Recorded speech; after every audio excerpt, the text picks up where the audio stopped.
Hi everyone, it's Marky.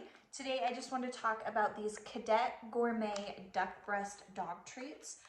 This is a 3-ounce bag and everything in it is completely natural. It is just made from premium duck meat and it looks like this. So it kind of looks like bacon. It's really thin, but it's really chewy for the dogs.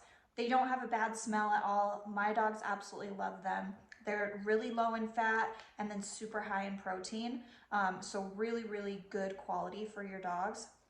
There's no artificial colors, no fillers, no preservatives, nothing like that. So really healthy. It does have a resealable top, so you don't have to worry about them drying out. I think these are so great as like training treats or just reward treats, or just for fun treats, whatever. I like giving my dog things that are healthy and not full of chemicals or ingredients that I don't even know how to pronounce.